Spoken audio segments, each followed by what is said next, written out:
So we talked a little bit about this on our last episode where we reviewed Woman of Tomorrow. The news actually was coming in live as we were doing that because that was actually the day that the brand new day tickets went on sale.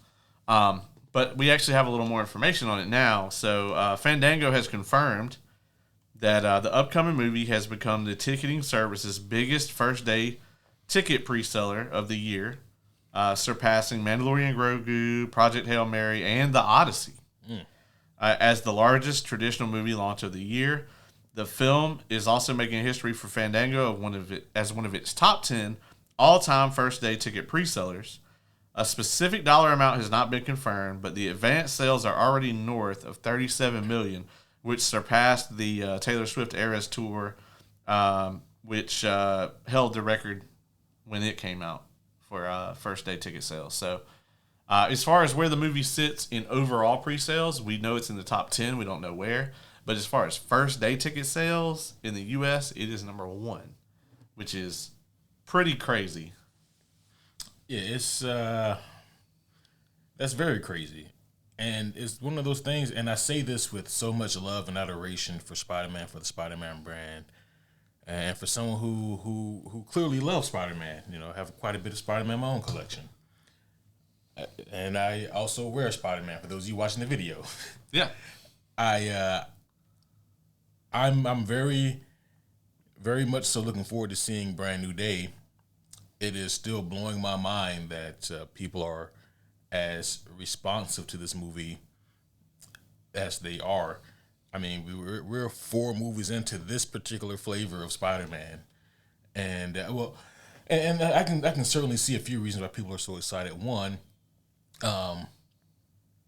it feels like this is the first time we're getting Tom Holland Spider-Man proper, like no more prelude, no more understudy. Now he's fully on his own. He's fully poor. He's fully embraced the Peter Parker-isms of what it means to be Spider-Man.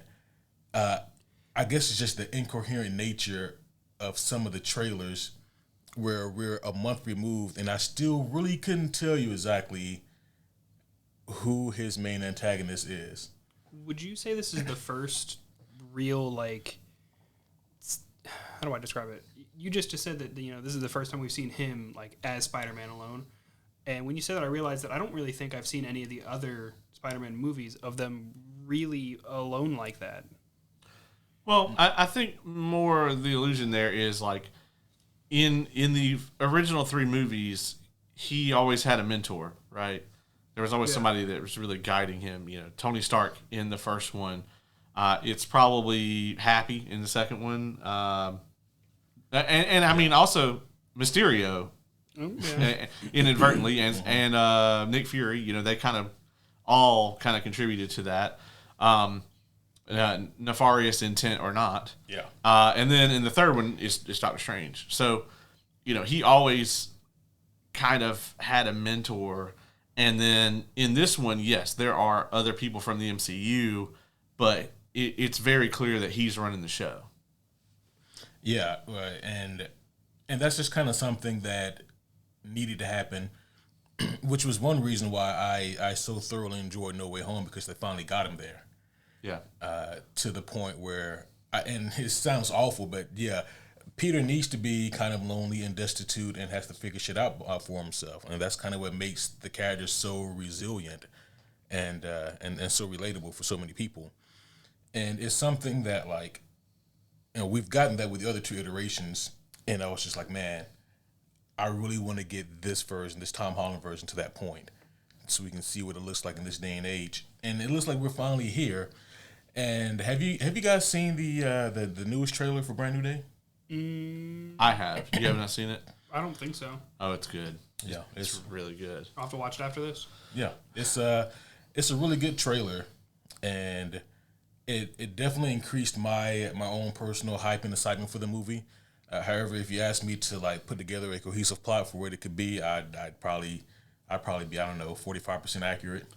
I think the reason that that the trailers are like that. So first of all, I want to talk about the new trailer. It is very much, it's maybe the most comic booky movie trailer ever for a live action superhero movie. It like you can definitely look at the pieces of it, and you could see this being like a 10-issue Omni. You know, you could see like, okay, in the first one, okay, Spider-Man's out doing Spider-Man shit, and his powers are being weird, and then slowly they start to bleed in like these people that are clearly like under some sort of mind control. Finally, he goes to see Bruce Banner because Bruce Banner, and Bruce is like, oh yeah, I got this cool new device that lets me separate myself from the Hulk. I'm sure this will not come up ever again. And Peter's like, why would that ever come up again? Yeah, weird that you brought that up. And then he goes in separate ways, and like the plot develops a little more. He ends up running into Frank Castle in one of the issues, and they do some shit. You can definitely see how this would be a comic book arc. And then, of course, obviously, like the Hulk shows back up at the end. Who would have thought? But I think it is very, very, maybe not evident, but very likely that Sadie Sink is playing Jean Grey now. I mean, I just think that that's so much more likely. Yeah, it's to the point where I forgot it wasn't confirmed. I just had been calling her Jean Grey for the past however many months. Well, it started off with, the very first prevailing thing was like Jean Grey or Mayday Parker, and it's going to be one of those two. And then it, the interneted with it, and slowly over time it became any redheaded Marvel character, of which there are many. There's a lot. And then I think over time the internet just kind of decided it's Jean Grey, to the point where if it's not, I think people will be upset now. They've kind of Mephisto'd themselves. Yeah. Thank you. Yeah, that's a very apt description. And the thing of it is, right, is that on paper, if it's not Jean Grey, it kind of checks out, because why the fuck is Jean Grey here? I was wondering that. But like Caleb said, we have now roped ourselves into this kind of corner where, well, it's got to be Jean Grey, and if it's not, no matter how cool it is, a lot of people might still be disappointed. I think I might be in that category with this. Oh, okay. I think it would hurt my...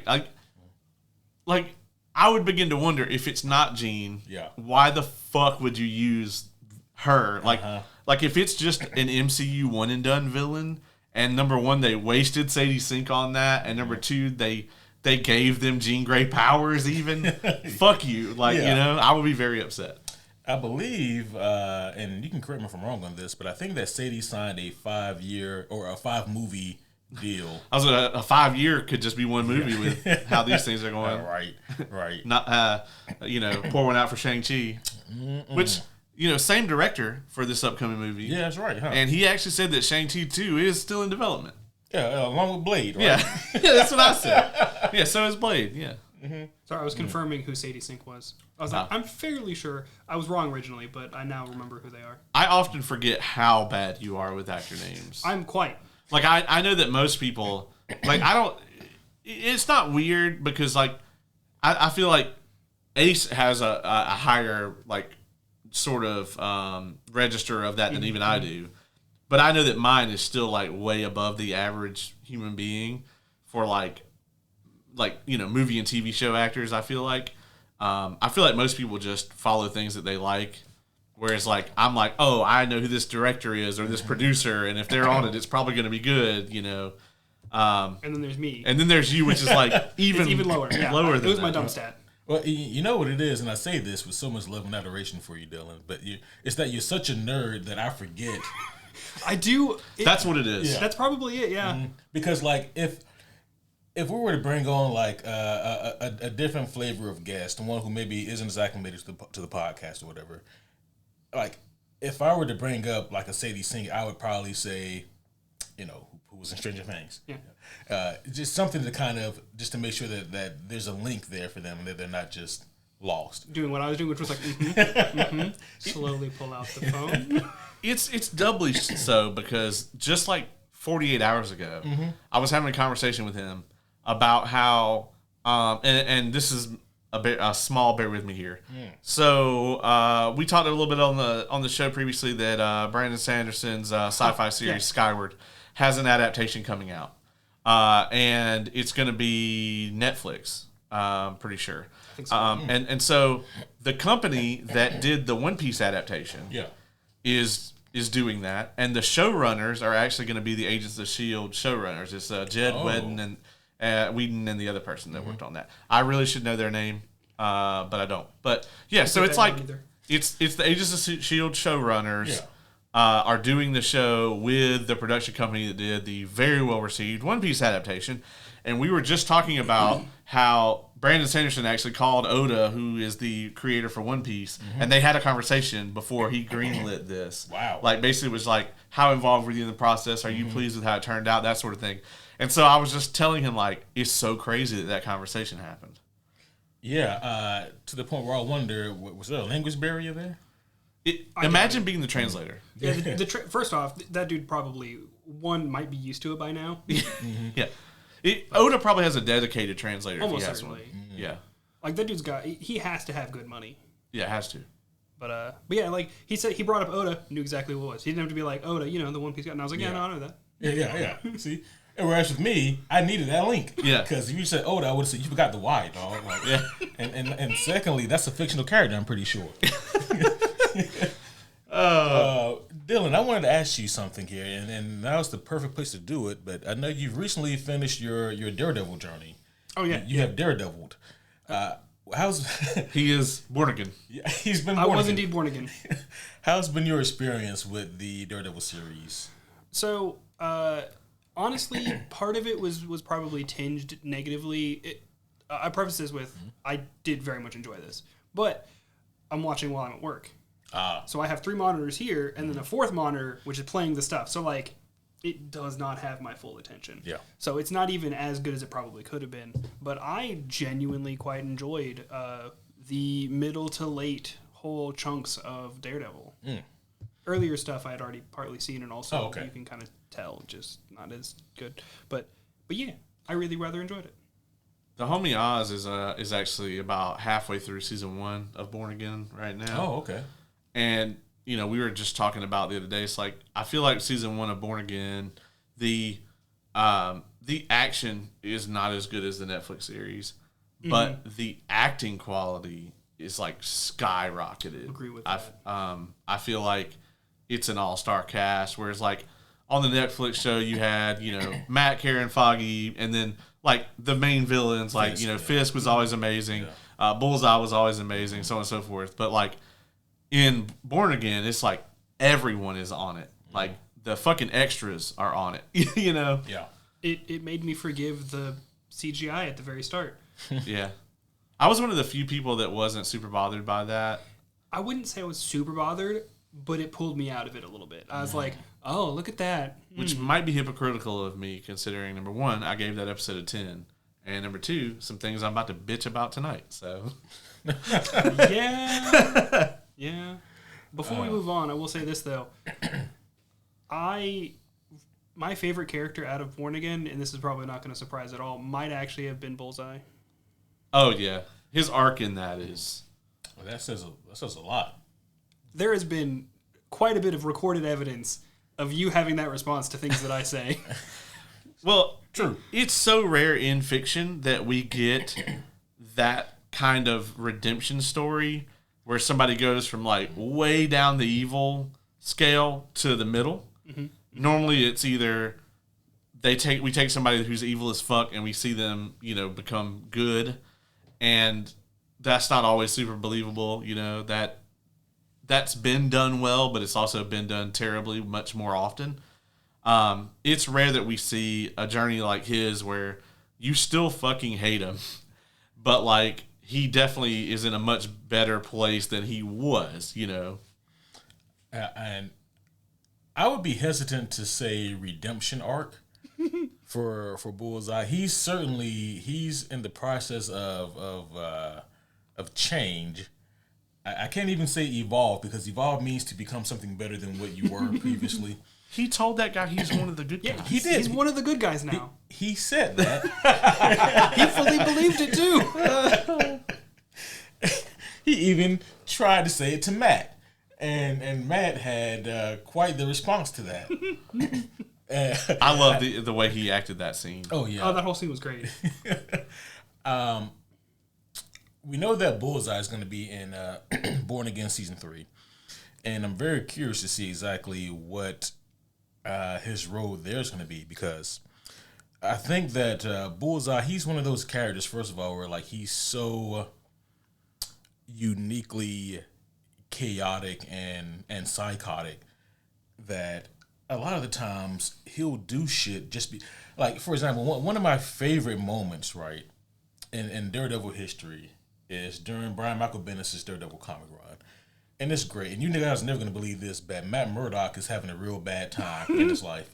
Yeah, and like shit is just not going well. And it's tremendous. Well, first, because the story is just so encapsulating, but throughout this entire Bendis run, it's so good you don't realize there's no Bullseye. It doesn't really need him. It's just that good. And then out of nowhere, Bullseye shows up. And like before he can say anything, Matt's like, nope, don't need this shit today. So like broad daylight, suit tie, I'm whooping your ass right here. I got enough shit going on. I don't need, and like that's the kind of energy that Bullseye pulls. Oh, I love that. Like that's the kind of energy that Bullseye pulls from people, and like we're reaching that point now where it's kind of that way in the TV show, where it's getting there, and I can absolutely see shit just being hitting the fan in Born Again season 3, and they're like, okay, like we really need to win. We need to figure out what we want to do, and then here comes Bullseye, and Matt's immediately like, nope, got to shut this down immediately. I would love to see him in like a Dark Avengers type deal. Yeah, or even, on the Thunderbolts. The problem is he thematically would fit, but the Thunderbolts we have are just, they're broken people trying to heal together and be better. That's not Bullseye. Yeah, he's already healed. He's a good guy now. No, I actually think it would be great to have him on the team as that element of chaos, though. Like they don't want him there. Mm-hmm. Like Madam Hydra sticks him on there. And it's like, you're on this team, and I just think that would be hilarious. Like, because he's going to be pulling a Frank Castle and just murdering people. Oh, absolutely, yeah. I did love that scene, the Matt's loft scene. Yeah. Oh yeah. Where he's just like, fucking stop murdering people. Yeah. Like, you're a fucking asshole, Frank. Yeah. Hey, fuck you, Red. Yeah. Great stuff. Great stuff. I have to tell you guys a story about John Bernthal one day. Yeah. Oh, yeah? Yeah, I don't think I ever told it before on the podcast. I don't think I even told you guys, actually. Yeah, we probably don't have time for it right now. You don't think so? It seems like a long story to me. I mean, we already spent this much time. That's true. Yeah, so anyway, what's another 10 minutes? I do want to circle around to something that to kind of back what I started with, which is, do you think it's possible that Spidey has a better box office than Doomsday? I hadn't pondered that, honestly. Neither of them are going to be in IMAX at all, so they will both miss out on the premium sales from that, which those motherfuckers are very serious about their tickets. So this is a great question. Why? Sorry, I didn't mean before you get into it. Do we know why they're not in IMAX? Yes. So when Brand New Day comes out, The Odyssey will be in theaters. Okay, I did remember that one. And The Odyssey has a really long engagement. I think it's like 6 weeks. It's like, a while. Good like Lord. It's huge window. I mean, the popcorn bucket is a fucking IMAX camera. Yeah. It is the very first movie to ever be, like, feature film to ever be shot end to end with IMAX cameras. Which is wild. So there's that. And then when Doomsday comes out, Dune Messiah or Dune 3 or whatever they're going to call it, I hope it's Messiah, will be in IMAX. It has that entire run.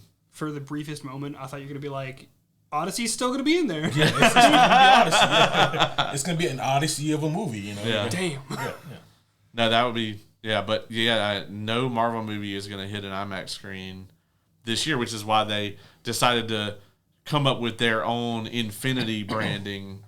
So their hope is that they can, stick that on some of these like Dolby Atmos theaters. Which honestly, if I have a choice between a Dolby theater and IMAX, I'm choosing the Dolby every time. Really? the color quality and the motion rate on those projectors is like typically way better than what you get at an IMAX. And then, like the premium stuff like we have here, like the GTX, they're going to try to like quantify those screens and put that Disney like Infinity branding on it. Now, I don't know what that's actually going to do. Right. Like, I guess maybe their hope is that a bunch of these theaters are going to rush out to upgrade their stuff to meet this standard to get this branding. But I feel like what's really going to happen is it's just going to be something they can slap on there to make the tickets like $5 more. Because they're probably going to, Disney's going to want some part of that. So, who knows if it'll even take off. But that's why they, went that route, is because IMAX was increasingly out of reach for them. Yeah, I'm not part of Disney's financial department or anything, but I don't know if they have like the capital right now to just be willy-nilly making these new kinds of investments. Granted, I don't pay attention to any of that in all honesty, but my brain just defaults to, I don't know, Disney money. They're probably fine. I mean, Disney has a ton of money. I mean, they really do. Yeah, but they've also lost a ton, and they've spent a ton that they haven't recouped yet, and I don't know how much more they want to do that. Yeah, I mean, very true. I mean, I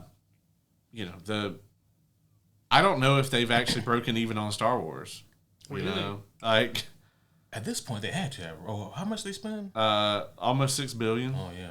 Huh. And I mean, while like Force Awakens just printed cash, they spent an ungodly amount of money on Andor, and like I'm glad they did, but there's no way that the Disney Plus subscriptions would have had to have just absolutely skyrocketed, just for Andor in order for that to, for them to have recouped that by now. So, well, and also their theme park, right? Like, what's it called? Galaxy's Edge. Yeah, Galaxy's Edge. Yeah, Galaxy getting edged at the end of the galaxy or something like that. Yeah, that probably sounds more entertaining. Or you talking about the one in Disney World? Or? Disneyland. Okay. Yes. No, World. World is over there in Florida. It's in Florida. Oh, I thought it was in Anaheim this whole time. No, that's the Avengers campus. Okay. Yeah. I don't know about that. But no, I will say, but yeah, they redid that place, and it fucking looks cool. But they had to redo it because nobody was going. Well, the old one was real dated, so. It's not that old. Galaxy's Edge? No. I thought I like the whole area. Is what I mean. Oh, did they have a Star Wars area before that? Yeah. I'm talking about they recently, or within the last couple of years, changed a lot of the stuff at Galaxy's Edge, because when they first opened Galaxy's Edge, it was like sequel trilogy land. And once it became very clear that nobody gave a fuck about that, they've done a lot of changes. There's a lot of like Ahsoka stuff there, Clone Wars stuff there, Mandalorian stuff there. And they've kind of toned down the sequel characters a bit. So I wonder what time slot I felt. This was 2 years ago I went, so. And then they also spent a ton of money on that Star Wars cruise. Oh, yeah. That didn't even last like 6 months. There was a Star Wars cruise? Yeah, there was like a Star Wars Galaxy's Edge cruise that you could go on. I don't know why I would want to do that. It like the shittiest ticket you could buy was like $4,000. It was astronomical. And people that went were like, this was nowhere near. Like, this was just basically like a regular Disney cruise with a Star Wars skin, basically. Wow. Yeah, you kind of took the thoughts right out of my head there, because I was thinking that I'm pretty sure that Disney cruises are not known for being inexpensive. Right. Pretty sure they're quite pricey. But man, that kind of price tag is send shivers down your butt crack. I have heard that they are good though. I've heard there's a lot of kids. Yeah. That would be that's that's a no for me. Yeah. But if you are, if you got kids and you're trying to take your family, that seems like a good choice. Oh, fucking, them tickets too expensive. Why to bring the kids? Right? Well, with that being said, I think that we are ready to get into our main event of the evening. That's right. We're not just sitting here talking? I mean, we're going to still do that. Oh, okay. But about something maybe more specific this time. Oh, okay. Yeah. Homies, one and all, welcome back to another very special, webtastic episode of the Superhero Homies podcast. My name is Quentin, and as always, I am here once again with the world's greatest co-host, the homie Caleb. The world's greatest co-host You can stop there. is glad to be here, and I yield my time back, Mr. Chairman. apologies to the co-host. Just every once in a while, he has a tendency to add on more names and titles, like he's Khaleesi. And I've been given specific instructions from the homie committee to kind of nix that. Yeah. But not only that, we are also here once again with who the committee calls, check notes, Lord of the Anime Weebs. I don't know if they meant to send that on purpose. I feel like they got the papers mixed up. It was a different title that I sent in. Oh, okay. Yeah. We'll get that fixed up for the next time. I'll just wait for the next meeting. Yeah, sometime in the next 180 business days. Again, we have to get past the normal thing of them being like, how did you get in here? Mm-hmm. This is like the third or fourth meeting you found. We told the security guards, it's fine. Yeah, they told me to tell you to stop doing that. Have better hiding spaces. I don't know what to tell them. Joining us once again, the homie Dylan, returning. Hi. Glad to have you back here, Dylan. Glad that we were able to gather here today, just a few days removed from our previous podcast, here to, again, do yet another podcast. That's what happens when a bunch of shit happens like one time, you know? Yeah, we actually are we've been backlogged for a while trying to make it through everything. I mean, we did all of Born Again Season 2, and then we were right into Punisher Special, and then movies started coming out, and we did Mall Shadow Lord. Check out that review and that show. Really good. Mando and Grogu. Mando and Grogu. Woman of Tomorrow. This coming Wednesday, we're going to have an early review for Supergirl for everyone. Very excited about that. But today, folks, we are here to review the Nicolas Cage starring Spider-Noir. And this is going to be a full spoiler review. So if you have not seen the show and you care about the spoilers, this would be the point where you would want to turn this off and go watch the show. It would be weird that you clicked on this and listened to the first 27 minutes of it, though. It would appreciate it, but weird. Yeah.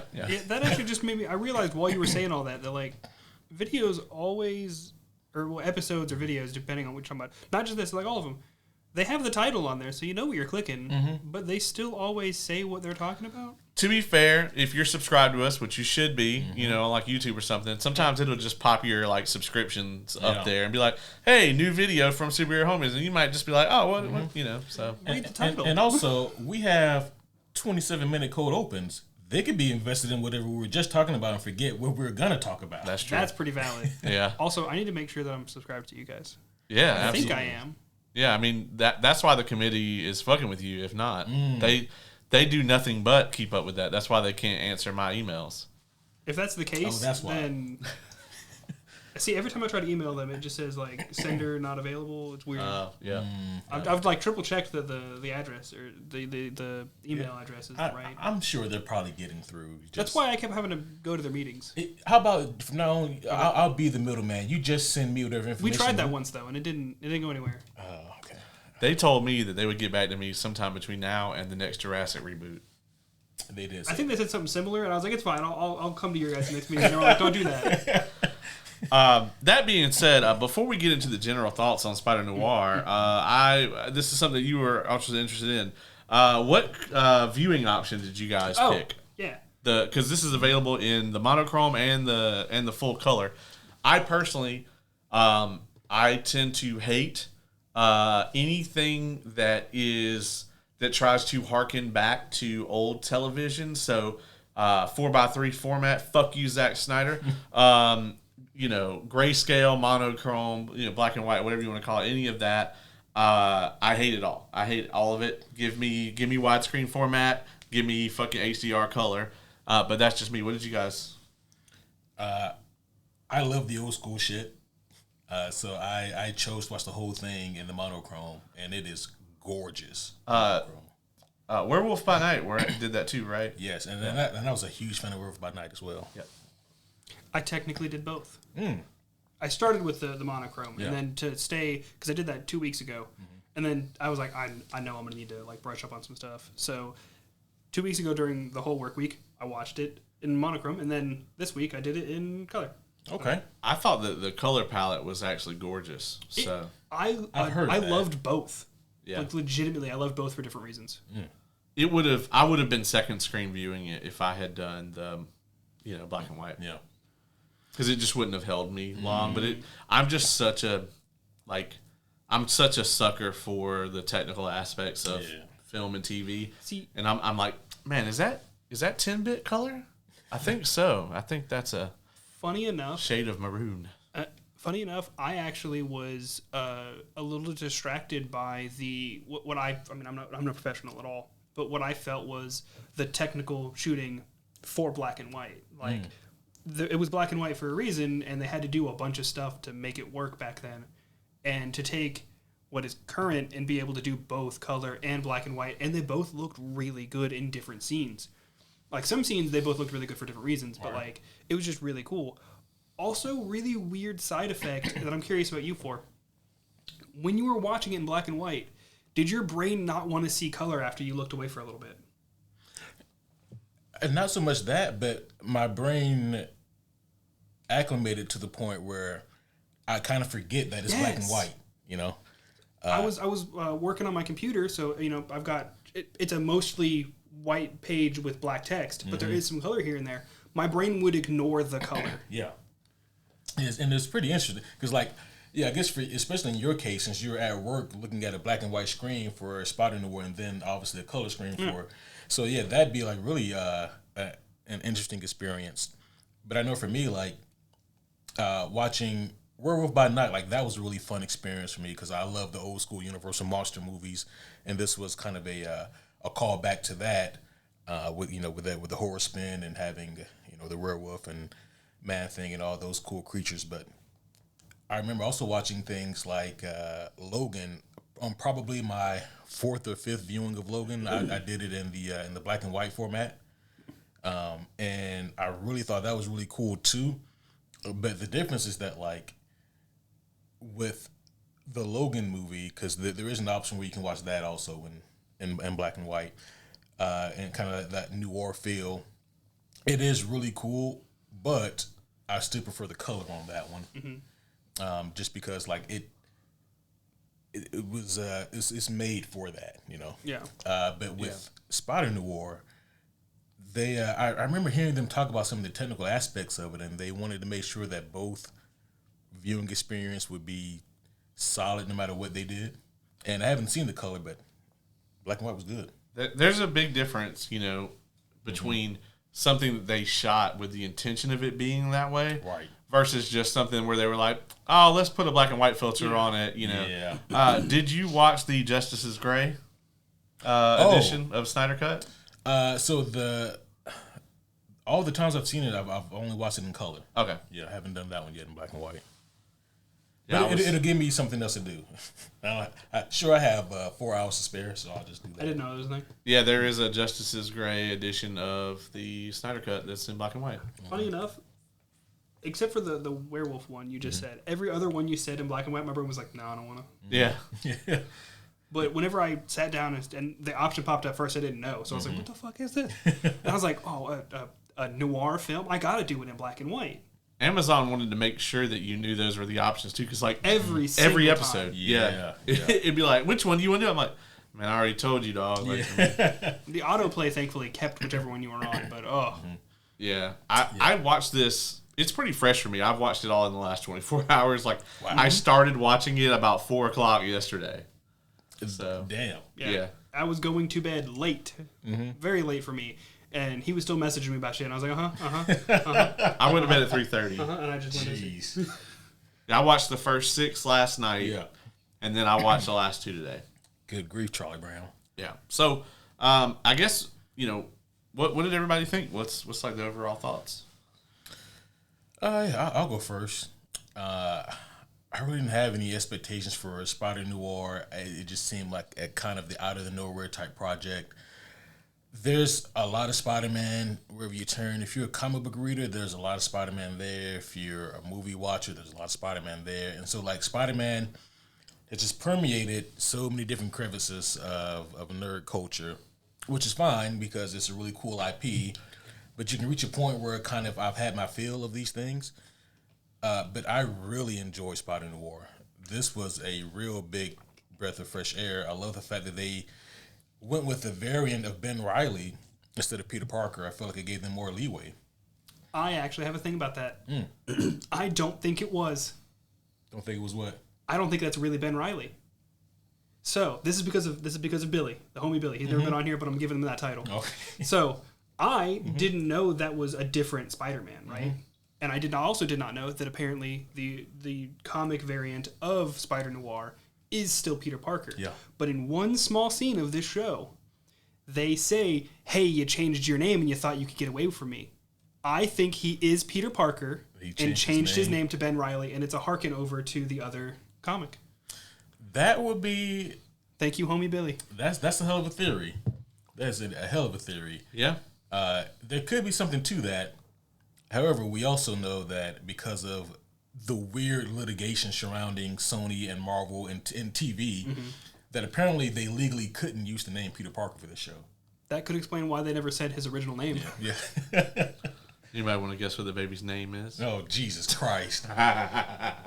Thank you, Madam Web, for the infinite amount of laughs.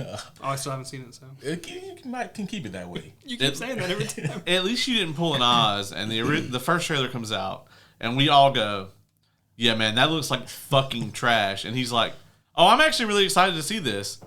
I'm like, "What?" And he's like, "Yeah, man, I watched that Madam Web trailer. It looks amazing. Like, I'm actually pretty hyped to see it." I was like, "Okay, cool. Well, you should go review it with us." And then he fucking went out of town or something, and me and Kay and Ace ended up watching it. He still has not seen it. Well, yeah, he learned his lesson. Yeah. My funniest memory, well, there's so many funny memories about Madam Web, so it's hard to pick one. But one of my funniest memories about the Madam Web review was that at the time we all kind of had like sprawling thoughts about the movie, but we all ended up giving it the same score. What did we? Was it a 6.5? It was a 5. 5. Yeah. Across the middle, board. okay.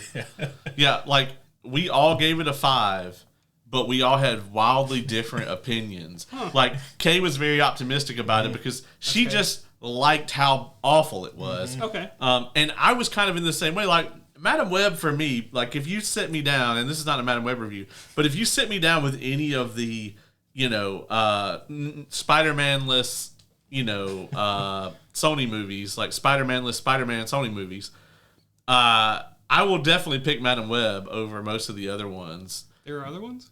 Like Craven, Venom. Venom, okay. 1, 2, 3. Fair enough, yeah. There's another one. It must be so bad. Morbius. Morbius. Yeah, how do we forget? How do we forget about Morbid Time? Yeah. I haven't seen most of those. Yeah. So, I mean, when I was a child, if I saw a vampire do a bat Kamehameha, I think I would have been excited about it. Absolute cinema. But when at like 36 or whatever, I just was like, did that really just fucking happen? Didn't a weird bat Kamehameha thing happen in one of the fucking Batman Ninja? That's expected there. Yeah, but yeah, it's expected. No, it's just weird that it's happened twice. Yeah. It is. It's very odd that it has happened twice. I think we got like a bat tornado in one of those Batman Ninjas. I know there was a henchman tornado. Jesus Christ. Anywho, back to a different flavor of ridiculousness. Yeah, Spider-Noir. Spider-Noir. I didn't expect to enjoy this as much as I did, but they actually leaned into the old school 1940s noir feel of things without it just being parody. And I thought that was kind of impressive in and of its own. I like that there was a mystery that was trying to be solved.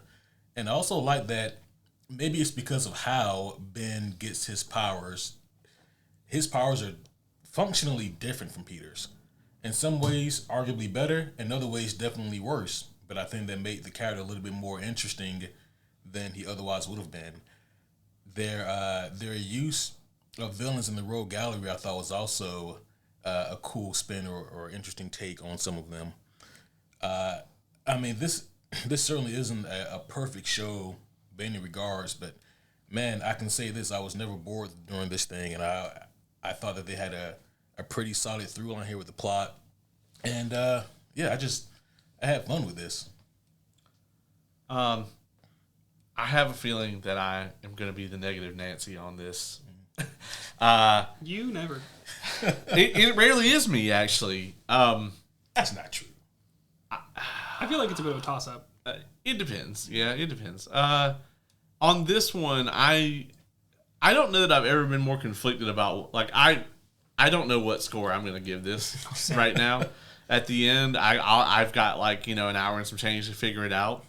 We can probably push that further if you want. I'm incredibly conflicted about where I would want to objectively, with my podcaster hat on, would want to score this thing, because I think we forgive it for things that we would normally not forgive a thing for because of what it is, right?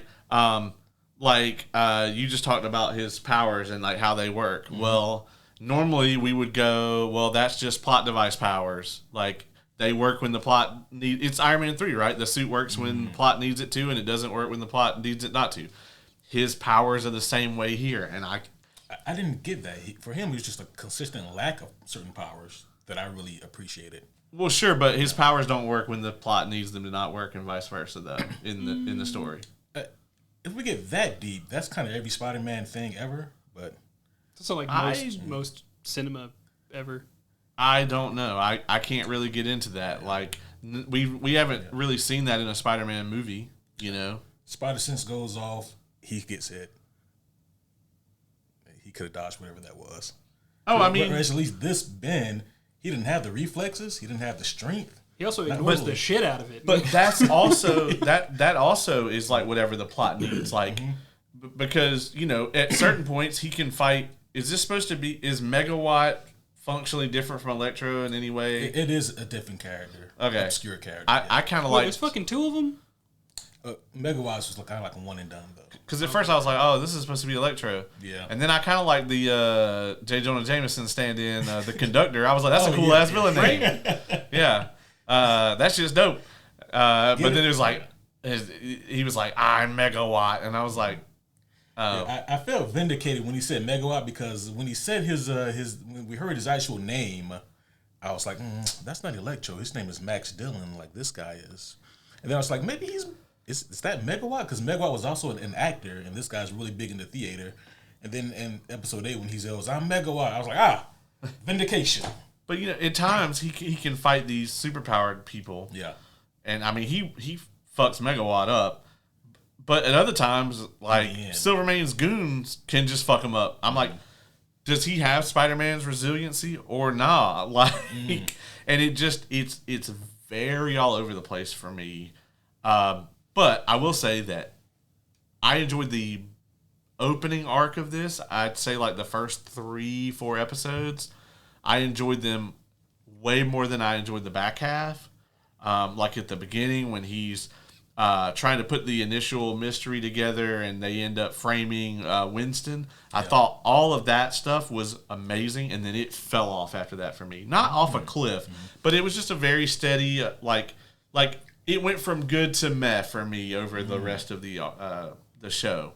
But that was just my experience with it. Yeah. Nicolas Cage, I could never take my eyes off him. Like I didn't want. This isn't a thing where it's like I didn't know that I needed this. I definitely knew I didn't need this, but I actually like it. Thankfully, he only, because I was waiting for like, okay, he's got it on restraint right now, but man, I was bracing for like the full Nicolas Cage isms. And we only get it briefly, and that's like in episode 6 when he gets plastered. When we get the flashback scene when he's getting his powers. And like in that moment, I was like, okay, well, it kind of okay. The full Nicolas Cage isms technically works for this moment, but please, really back in, and he thankfully did. Yeah. When he's like when they have this stuff where he's like stinking drunk or whatever, when he has his quest for peace time. Yeah. A lot of it came out there too. So, I guess it's my turn. Overall, I rather enjoyed this. I knew fuck all and nothing about Spider-Noir before this, except for him showing up in the Into the Spider-Verse. Yeah, which is not this same character. Yeah, I learned that. Weird.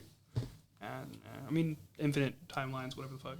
I just assumed that it was like this movie technically took place before that, so I just like wrote it off. I was like, all right, cool. We'll eventually pop up over there, whatever. But I'll say that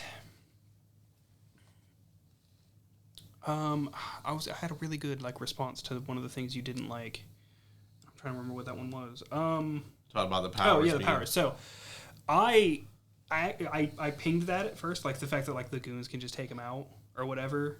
I think the reason, and this is probably me just explaining it away for them, but like I think he was purposely holding back against them because like he's not the Spider in that scene. It's just Ben Reilly. If Ben Reilly just beats ass, they're gonna be like, "What the fuck?" This guy. I mean, granted, he's not great at keeping his secret identity. Yeah, no. Look at most of the episodes. Yeah. But I think that's like part of the point. He's like sort of trying. He's just not great at it. The scene where he walks out the door for 2 seconds, puts the mask on, comes back in wearing the exact same shit he was just wearing. In his defense, he was drunk as fuck. Yeah. But It'd be like if you got up, walked out of that door, put a Spider-Man mask on, came back in here and was like, "Fuck y'all, I'm Spider-Man." We'd be like, "Dylan, what?" Dylan, that's you. I mean, don't get me wrong. Like once you start beating ass, I'd be like, "Oh shit!" And like webbing us, I'd be like, "Oh man, Dylan was Spider-Man the whole time. That's fucked." oh, I'd have conflictions about that. I don't like spiders. But so for me, I definitely felt the tonal change with the first chunk and the second half. I don't think it's like a proper half, but you know what I mean. But I didn't hate it. I think it just kind of shifted like the standard noir mystery wrapped itself up. If they had kept trying to hammer that through, it wouldn't have quite worked so well. They had to get some Spider-Man in. And in my opinion, that's probably why they did it. Not exactly excusing it. Was I as drawn in? I think probably, but it was for different reasons. So. Yeah, it did kind of feel, because it was two separate arcs that were linked together. But I do understand, like, preferring the first arc, what I effectively call the Winston arc. Okay. Over the second arc. So for me it appeased two parts of my fandom, because I am a fan of like the old school noir style mystery, intrigue, and that kind of nature. So I enjoyed the first half for that. I enjoyed the back half for the superhero antics and the more comic booky feel of it. And so it's kind of hard for me to compare the two, apples to apples like that. But yeah, in terms of like the substance with this thing, I was just kind of always keeping my brain kind of open to whatever the fuck this show's gonna give me, because again, I have no idea. And also, I think like another part of the fun for me was trying to piece together who's who before the show tells you. Yeah, and that was a lot of fun. Silvermane, they give it away because his name is Silvermane. Yeah. And like, okay, well, yeah. Like in the first like 4 minutes of right the show, yeah. Yeah. Bad guy, mobster, mob boss type. Yep. Well, I mean, that's who he is. So, I mean, he was really easy to translate, oh, shit. That's not where I said that. I just realized that, like, Flint's name is like a semi-joke. Oh, well, Flint Marko. Flint and Gravel. Yeah, Sandman, yep. Yeah. So, as soon as Cat, Black Cat, or Felicia Hart, what are you going to call her? Oh, I didn't realize that. Yeah, she's one too. But yeah, so as soon as hers was actually pretty clever, right? Because I don't think they ever call her Felicia Hardy. Her name is I think Cat Hardy. Mm-hmm. See, I'm not this brand of nerd, so. But no, I thought that hers was a pretty clever kind of ruse there. Yeah, Silvermane, obviously Flint Marko with Sandman. We get Lonnie as returning his tombstone. So I mean, we get to a few Spider-Man, and then Megawat was definitely the most obscure. What the fuck that they threw in here? His actor though was hamming it up. Oh, he was. He really was. He was wonderful. He went for it. He was a lot more, towards the end of the show was a lot more like mustache twirling, blah, blah, blah. But when the cops have him in the interrogation at the beginning, that shit was wonderful. Yeah. Yeah, he was a flavor of crazy that I don't know if Silvermane thought it through, to hire that guy. Yeah. Silvermane was like, man, this dude is off his rocker. I fucking loved, Speaking of Silvermane reacting to him, Yeah. whenever he killed the one dude, which I don't blame him for, that motherfucker literally tortured him. Oh yeah. But I loved Silvermane's reaction because I feel like I said mentally that same thing. It's just, well, that was fucking weird. I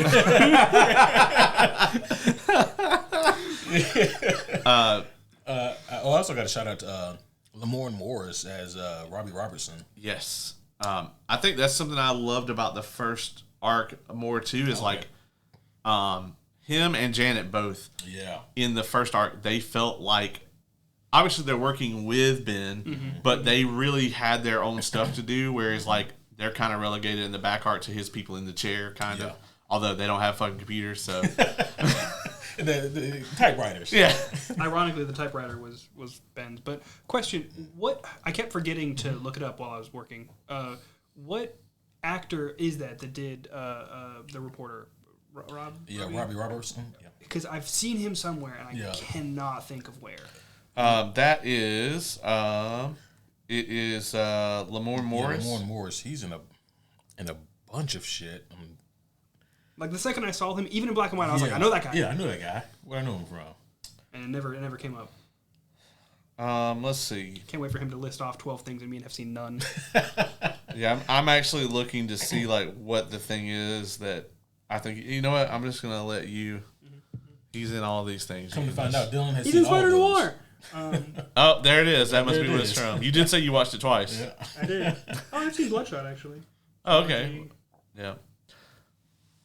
But yeah, I mean, I thought that both he and Janet really stood on their own as like unique characters, whereas they're just kind of his backup in the last half. Yeah. But I really liked both of them. Like they were well fleshed out. Yeah, Ben definitely needs. Well, he needs both of them for sure, right? But like, especially for him to even have a business, he definitely needs a Janet. You know, because there's no way that he can keep that place afloat without her. You can definitely tell that they shot episode 1 as a pilot and showed it to Amazon, and then they got the green light because it feels so much like a pilot. Yeah. And when I coming out of the first episode, I was like, oh, so, and I even messaged you guys. I was like, oh, so Nicolas Cage just straight up carries this whole fucking thing. And then by the middle of episode 2, I realized that was completely false, and like that, you know, there were actually quite a few good side characters. Yeah, to my knowledge, I think that this is only out of all the Spider-Man stuff, this is only the second thing that we've ever seen Robbie in. Well, technically, he was in the first entire trilogy, the Sam Raimi trilogy. But outside of that, this is the first time that we've seen this character show up in live action. So that was always a cool thing. He typically functions as like one of the head editors or editor-in-chief at the Daily Bugle.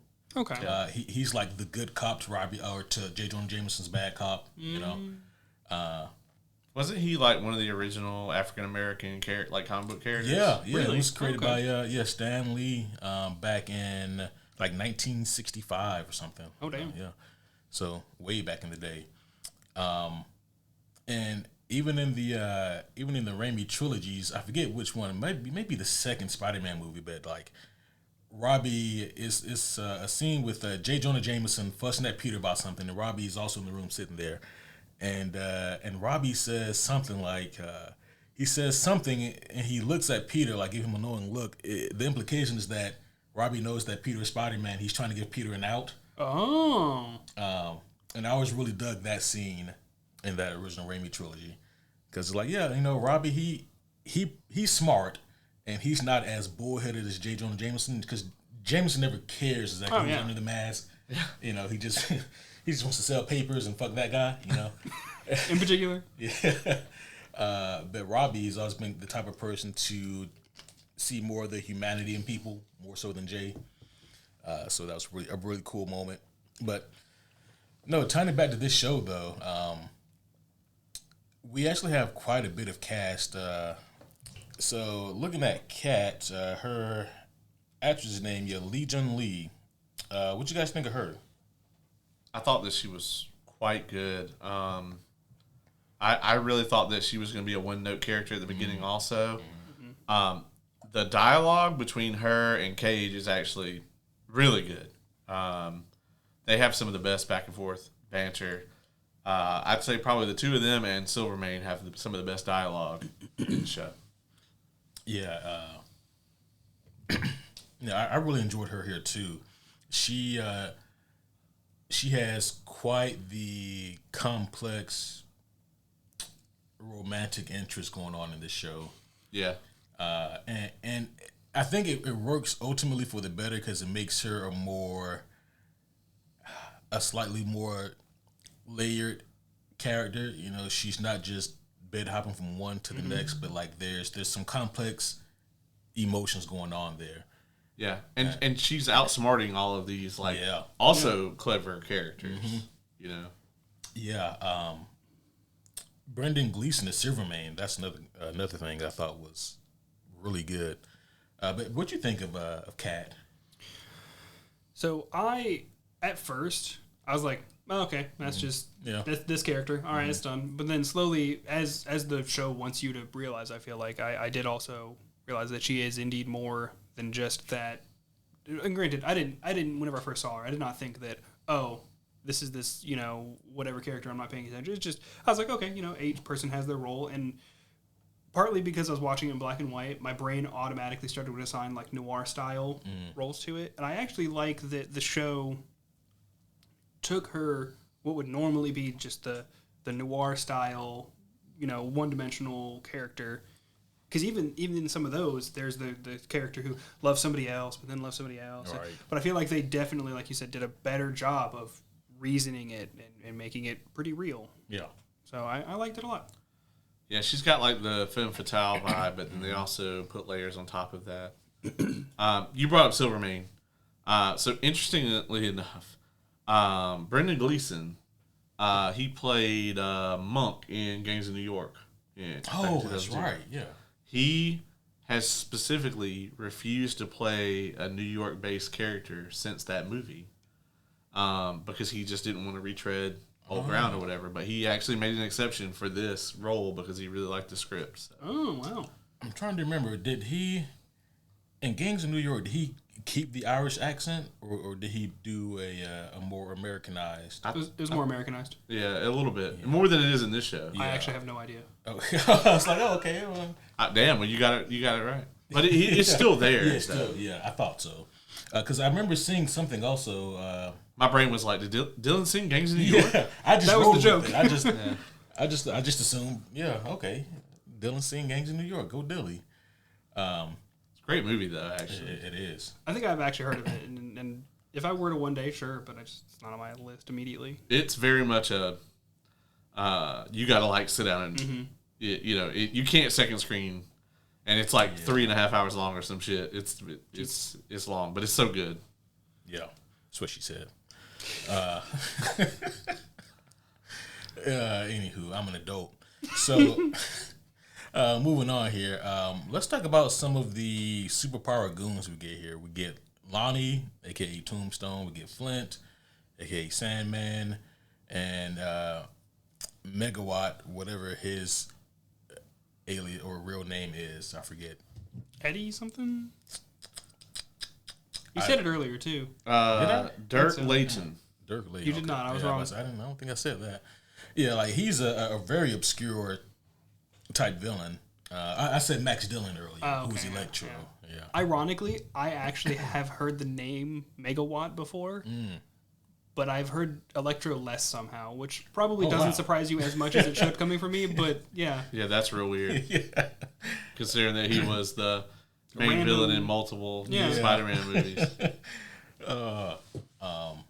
But yes, we talked a little bit about Megawatt and how like his actor really just chews the fat on every scene he gets, and I have to shout out that actor because he did a really good job of that. Like I think a lesser actor would really ham it up in a bad way, in like a detracting kind of way, but his was like this real, it was like an ode to vaudevillain type of energy that kind of worked for this. I feel like he really. Sorry, I didn't mean that. I feel like he really towed the line for the audience of not actually being irritating, but that line is just a step back for the in-universe characters because he irritated the shit out of all of them. Yeah. Oh, yeah. That's Andrew Lewis Caldwell. Okay. He might be somebody to keep an eye on. Yeah. Andrew Lewis Caldwell. Okay. He understood the assignment. He did. For sure. He did. Yeah. So let's talk a little bit here about the plots that we get here. So along the way throughout this journey, we get things that are slowly revealed to us. Because in the beginning of the show, we don't know how Ben gets his powers. Or any of these guys. Or why he stopped being the spider or any of that. We know he probably got bit by a radioactive spider. Didn't realize that part, but yeah. Yeah, out of all the Spider-Man origins I've seen, I think this would be my least favorite. I would rather be bitten by the fucking friendly neighborhood Spider-Man interdimensional spider that I accidentally sent back in time to bite me. Which, man, we don't talk about that enough. Like that was some wild shit. That was some Christopher Nolan mindfuck level shit. Have you seen that show, Friendly Neighborhood Spider-Man? It's worth a watch, but like like a portal opens and some motherfuckers just start fighting. It's like Doctor Strange and some motherfucker like a symbiote just come out of a portal and they're just fighting. That just happens randomly in the first episode. And out of that portal, a fucking interdimensional spider comes and fucking bites him, and he's like, "The fuck." And so like in the last episode though, like you actually find out that like all that shit kind of happens on a loop. So like they end up in this fucking portal room with Doctor Strange, and they're fighting this fucking thing, and then they get yeeted through, and like he ends up dropping the spider on himself by accident. Like the spider gets yeeted through the portal that he opened to bite him in the past, making him Spider-Man. I'm tempted to say it is the most convoluted origin of all Peter Parkers. However, tempted. Yeah. However, there's a shit ton of Spider people out there, and it's probably not. Also, the motherfucker looked at his arm and was like, "Fuck, I don't have the insurance for this." Yeah. Oh, for sure. Yeah, man. Yeah, I guess Uncle Ben, was he alive still at that point, or was he already dead in the show? I forget. Do they ever? Because he's not in the show at all. So I think Uncle Ben's already dead, right? Yeah. Well, and it's also not. It's not Peter, right? In My Friendly Neighborhood Spider-Man? Or is it? Yeah, it's Peter. Okay. Yeah. Well, yeah. Then they don't ever mention that shit. Yeah. He's like, man, my uncle's dead. Like, I ain't got the money for this. Yeah. This is some bullshit. I'm just gonna go sleep it off. Yeah.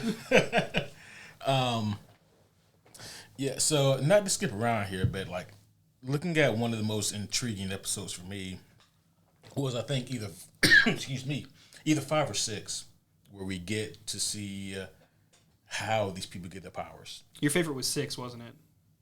With specifically the operation scene. I needed them to put like a warning at the top of that episode. Something. I mean, and listen, I get it, right? Maybe their warning was, we showed a half-second frame of this thing in one of the trailers, but honestly, like I had gotten so far into the show, Forgot about that. Not only did I forget about it, I assumed that it was just promo material that they're not going to use. Because I thought it was supposed to be Man Spider. Maybe it fucking was Man Spider. It is a man that is a spider. And I did not enjoy. It Me was either. horrific. Yeah, if I had remembered that you had as equal spider issue as Caleb, because for Caleb, I was like, look, there's some fucked up shit in 6. I was uncomfortable. And like I had seen the trailer too, so I was like, "Oh well, Man Spider's in it. I'll just prepare for that." And then like when he actually took the blanket off him or whatever, oh my god, I did not want anything on my skin for about an hour after I saw that. I had to stop right there. I was like, I messaged him, and because you messaged me last night about Man Spider, and I was like, ooh, okay, you remember about my other one, right? And he was like, yeah. I was like, do you want me to go ahead and just spoil what happens in this one little scene? And I was like, yeah. Then you were like, do you want me to go get you the timestamps? I was like, yes. And so I skipped that whole shit. Good for you. Yeah. Because it fucking bites him. Again. Yeah. And it's like, oh no, that's so much worse. Yeah, I already had to watch Man Spider bite him. Oh, okay. You watched the original part, but I watched Reed bites him. Part at the camp. Oh yeah. But I then skipped the whole like from the moment that she puts the mask on him until the part where Ruby shows up. Yeah. I skipped all of that. The dream sequence portion. Well, he's still in the dream sequence, but it's all the spider shit. Yeah. You know, it's real bad. It's so bad. Yeah. I had a tough time with that. Like I said, I was eating dinner when that scene happened because like I didn't think about it. Yeah. And it was it had been like probably a day or two at least since I had sent the general, hey guys, there's eye stuff in this episode and there's a whole lot of uncomfortable spider stuff in this one. So it's the eye stuff when Tombstone gets the needle? Yeah. Yeah. Don't like that. So have you seen Luke Cage? I've seen some of it, but forever. Okay, because there is a where they're like, oh well, we can't get to him through his skin, so yeah. It's possible. I have seen that, and I blocked that shit. Just trauma block it here. Yeah, just put it in the box. Yeah, and seal it away. Yeah. So imagine if we had gotten like maybe an episode, but maybe like a 10-minute block of flashback material that slowly explains how that guy became Man Spider. Oh God. No, I'm good. Yeah, I'm all right. I'd skip that whole episode. Don't even care. The body horror. No. God. Yeah. I don't like most body horror in general. It's just it makes you feel and not a good way, but just there was a lot in that room. There was a lot. And honestly, he got the worst of it. Most of it didn't bug me at all. I was like, I don't know, man. A lot of them. I mean, yeah, obviously, I wouldn't want to be fucking Man Spider dude, but like, fucking the shit with the dude who got merged with the eels or whatever. That also looked pretty rough, and the snake too. That also was looking pretty bad. See, I didn't actually get a good look at either of those, probably because I'm working, but like, I legitimately don't think it would cause the visceral reaction in me that the Man Spider one did. Imagine how me and Caleb feel about spiders and then becoming that yourself. Oh, mine's only like a notch or two below your guys'. Oh, okay. Yeah. I have arachnophobia. It's just not as bad. So, no. Oh, yeah. Mine goes to the dark places when that thought comes to mind. I don't know, like, I don't know that, like, would it still, if you became that, would it still fuck with you? I think so. Yeah. I think so. Like, if my legs morphed and transformed into, like, in my abdomen became like spider bits, I want to off myself. I'll blink that out. I think, yeah, probably so. Especially because, like, let's just assume that I do acclimate to that. When I see other spiders, I'm gonna be like, "Hey, man, what's up?" And I'm be like, "No, dog, we're not friends." So you think you could acclimate to it? It's possible. Okay, it's possible. I am curious about that though. With standard Spider-Man, like, are you slightly more chill? Like, if I got bit by the radioactive spider and turned into just normal Spider-Man, would I then be like, all right, well, I mean, they're not so bad. I've been bit by the worst one I could be bit by, or the That's best not one. true. The best one you get bit by, not the worst one. That's true. I will say, so my specific arachnophobia, as long as they are not on me, I am relatively calm, but I want to be eyes on them the entire time. But they got more eyes than you do. I don't care. Yeah, see, if it's me, I can't be in the room. Like, if there's a spider in this room, it has to die. It's me or him. Yeah, the worst case scenario is it disappears and you don't know where it went. Yeah, that happened to me at work once. It was in the doorway to leave too. Oh, I saw that shit off to the side, and I was like, but it's better at work than in your home. If you see a spider in your home, and then you try to get it and it's gone, that whole area is not safe anymore. I'm gonna tell you, one day I had an old girl over here, and things were cool, and she sees a spider in my apartment.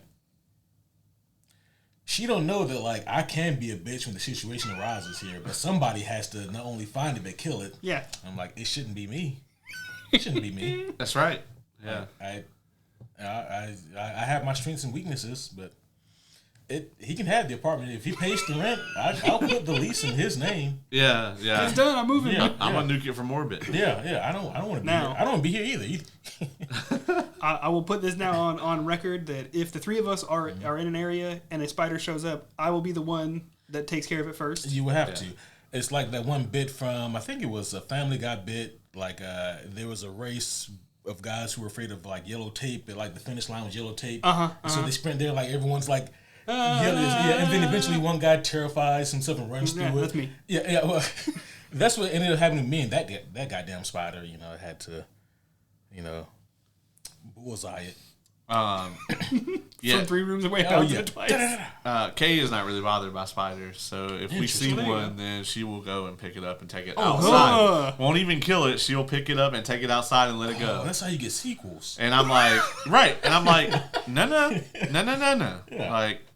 I think the probably worst moment that I've ever had with arachnophobia personally is like I was like taking a shower and the eyeballs that you flicked to the side. And you got the moment. The scariest part of a shower is, of course, while you're trying to wash your hair and you got your eyes closed. Anything can happen. Like fucking Frankenstein. I'll pause you for a second. I don't know if you do. I don't shower with my glasses on. No. Oh, so y'all just can't see it all at any point. Yeah, well, I don't know what that's about. So I'm sitting there, and I get done washing my hair, and when I wash my eyes out, there's one just on the wall, right here, and I can't flee. I'm butt ass naked, and I don't have anything to hit it with, and in that moment, my brain just was like, "It's you or this motherfucker," and I literally just palmed out and just pushed that motherfucker into the wall, and I was just like. And I just reached over and let the water wash his spider guts off. He was not a huge one. If it was enormous, tarantula size, I'd have been running across the house butt ass naked. I wouldn't have cared. And as a matter of fact, I would have ran butt ass naked all the way to our car and got in it and left. You need to start keeping some change of clothes in your car, just in case. Just in case. Yeah, just in case of this scenario. The guy broke Ace. Bro. But that was awful sauce. I have two. Oh, go ahead and tell. Two stories, both of which take place in a shower. Okay, one is more of a memory than anything because I was quite young. It was a dream at first. I'll be quite quick about these, but it was a dream that I had 2 or 3 times in a row, and I was like, man, that's really weird. And this is teenager time that I'm telling my mom about it, and she goes, oh no, that happened. And I was like, I'm sorry. What? So in the dream, it's a little tiny me just waddling about with a big old head or whatever, and. In the dream, dream logic, I'm going into the bathroom, and I'm going to go shower. So I walk up, I pull the little curtain rod, and then I do this number, and it just... Oh, right. And here is when the dream stops, thankfully. It's because I'm just like, oh, that was terrible. Oh, man, that was a wild dream. Mom's like, that happened. I was like, you shouldn't have told me that. So you had one fall on you? In Florida, where I'm from, wolf spiders are all over the goddamn place. Oh, no. And you cannot keep them out of your house. It is impossible. Now, it's not Australia level, but they're just going to exist. A mama one landed on my face and then hopped off and ran and fucked off. It knew it had done more damage than it could physically. So it was like, all right, that kid's fucked for life. That's fine. I'm done. The second one happened while I was up in South Carolina, living with my parents. And I was in the shower, just taking a normal shower, glasses off, can't see super well, just showering, doing my thing. I'm like, something tickling me on my side. I've got longer hair. I get hair on me. And my brain is always still like, oh, that's a thing on me. And I'm like, no, it's fine. It's fine, whatever. But I feel it more than should be normal. So I look down with my blurry-ass vision, and I see something. Thankfully, I have a detachable... Or at the time I still do, but a detachable thing. So I just go, ah! And pretty sure it was a brown recluse. Oh, no. It did not bite me. Neither incident have I been bit by the spider. But yeah. Well, we would know that a brown recluse bit oh, yeah, no, that shit would... You would have shown me that. Because you'd have been like, look, there's just a chunk of me missing. Yeah, I'd be like, oh, look at that. No. Because, out of all the things that can happen to you, that is, one of the least... if I could go through my entire life without that happening to me, that'd be fantastic. Because those bites are not anything... Speaking of Spider-Noir... Yeah, let's go back to that. And not arachnophobia. Even though, the two are linked. Yes. Inexplicably linked. Yeah. This was unnecessary, Sony. I got to point out, though, that I really love a good bit of the dialogue in this movie, particularly in that first act. I think there's 3 acts to it. Kind of. So it's kind of like you said, the Winston arc at the beginning. And then I'd say in the middle is the doctor arc where they're trying, all of that, they're trying to figure out the mystery of the doctor and what's going on with her and her weird ass, kid. Her Benjamin Button son. Her Benjamin Button kid. And then the third act, I guess, is kind of like the Silvermane arc, the last 2 episodes where they're really actually dealing with the the resolution of the overarching plot of the show. And, especially in those first couple episodes, I think some of the dialogue there is amazing. When he goes to Kat the first time with the negatives, and he's trying to kind of extort her for the negatives of her with the mayor. And he says something, he lines it all up, and she's like, "Oh, I suppose you think you're quite clever." And he's like, "No, actually, several times a day, I think about just sticking my head in the oven and going ahead and ending it all." And she's like, "Well, why don't you?" He's like, "It's quite simple. I'm a coward." Yeah. And that whole exchange was just perfect. It was. And like you, I really enjoyed some of the dialogue to the point where I was a little bit taken aback because I guess maybe even though I had very little expectations of this show, my fear was that it was just going to be like a fucking parody of old school 1930s and 40s cinema with Nicolas Caging. Yeah, that was my fear, and thankfully that really wasn't what it was. I do want to talk about something that is also a big part of this show, and Caleb, you talked about this earlier, and you do have a very valid point here about the action in this show. I really like the action in this show, and I think part of what I like about it so much that he is constantly getting his ass beat. He really is. And not only did he have the worst origin, but in my mind, in my comic book math that I'm doing here, I think that because there was no scientifically engineered radioactive spider to bite him, he only got some powers. He had to have. He does not have the whole crew. Instead he got bit by Man spider. fucking man spider. Which, by the way, I'm sure that hurt way more than the bite that Peter had.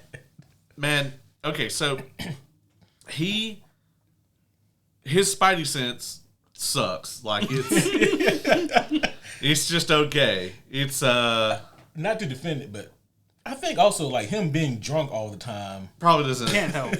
Doesn't help, no. And him ignoring the fuck out of it on purpose. I choose to ignore that.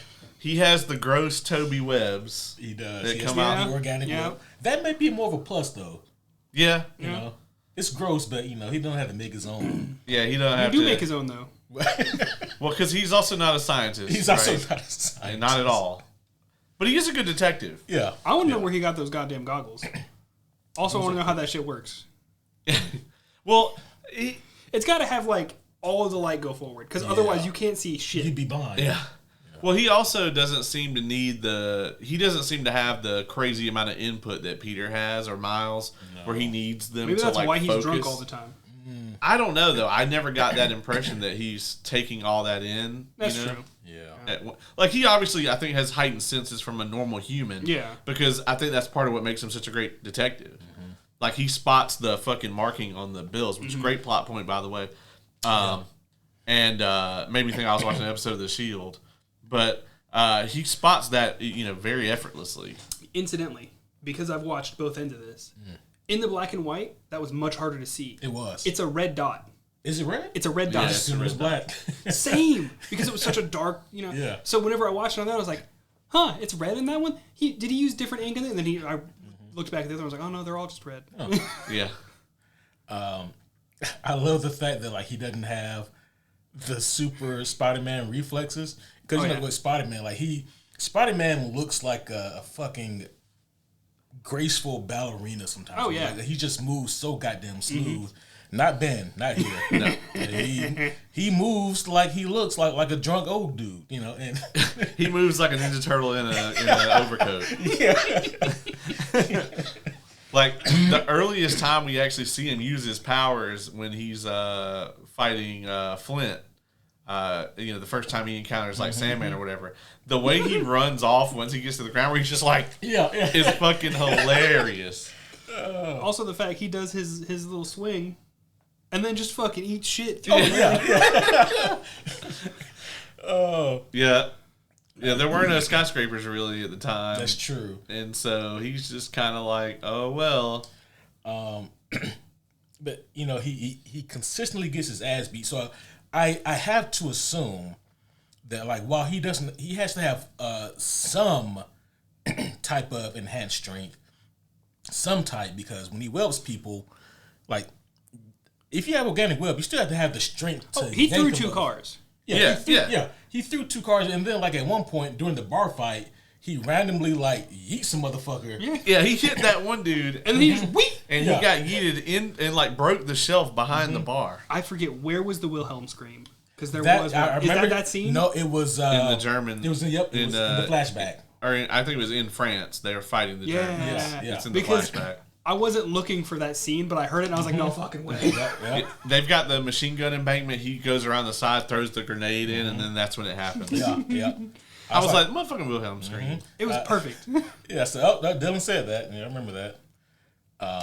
I do want to talk about both his fights with Megawatt because the hilarious thing is, right, like, again, he doesn't have the full gamut of abilities or resources of, like, what we know Peter to have. He may have half the powers of Peter Parker, if we're being honest. Okay, I'll agree with that. And he is getting his ass whooped. He don't know what to do. Whereas Peter, in like one of his earliest encounters with Electro, he realized, because Peter, again, he's a genius. Yeah. He was like, okay, I can't hit him clearly with my bare fist, but if I web these motherfuckers up, I can wear his ass out. And I thought for sure Ben can figure this out. He never comes to that conclusion. I think most of his power went to web and making his body more endurance. Also, Megawatt electrocutes him through the web, which seems like it wouldn't work. Yeah, well, I guess if it's organic would be the difference, right? Mm-hmm. So, like, maybe that's why it never happened to Peter. I want to say in one of them it does. Oh, yeah? Oh, maybe it travels up his web. Well, with the Amazing Spider-Man. Does he get electrocuted through his web there? Mm-hmm, it travels up the web at one point, and it actually shocks his things. His web's not organic, though. Yeah. He makes it. It doesn't come out of him. And Toby never fought Electro. Yeah. So. But, yeah, the entire time I was like, oh, this is really, really cool. But in both fights with him, I was like, that motherfucker's been hit with a lot of electricity. How is he moving? Yeah, whether the electricity killed you instantly or not was also plot dependent. Mm-hmm. Oh, yeah. Because Kat got electrocuted. She got tapped. Barely.